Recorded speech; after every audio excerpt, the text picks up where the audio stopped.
শাওণ মাহ মানেই অন্ত নাই কৃষকৰ ব্যস্ততাৰ। ঠায়ে ঠায়ে পালন কৰা হয় পৰম্পৰাগত ভূঁই ৰোৱা উৎসৱ। বোকা পানীৰ পৰশত উদ্দাউল হৈ পৰে ৰোৱনী।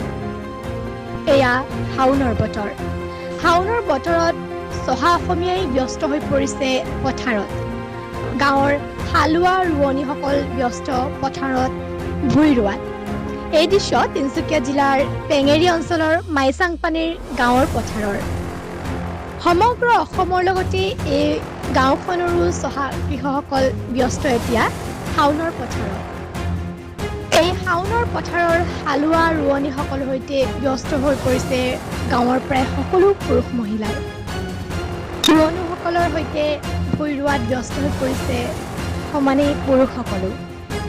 গীত মাতেৰে ভূঁই ৰোৱাত ব্যস্ত ৰোৱনী কৃষক।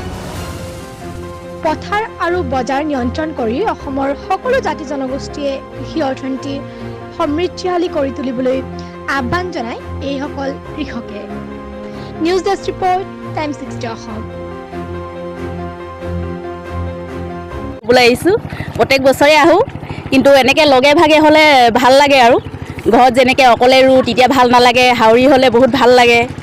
আজি আমি গাঁৱৰ সকলোৱে মানে আহিছোঁ আৰু ৰুবলৈ, মানে ক'লোঁ। প্ৰতি বছৰে আমি এনেকৈ সকলোৰ লগত ৰোৱা মেলা কৰোঁ, বোকা খেলোঁ কণ শিশু মাতৃৰ লগত, বন্ধুৰ লগত।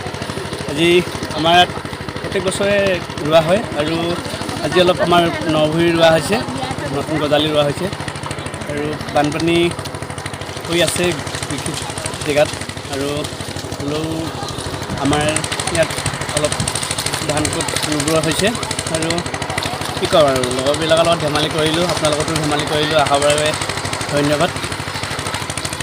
ভাল লাগিছে, নভূঁই খাবলৈ আহিছোঁ আৰু কি ক'ম আৰু নকৰোঁ আৰু সময় ইমানতে।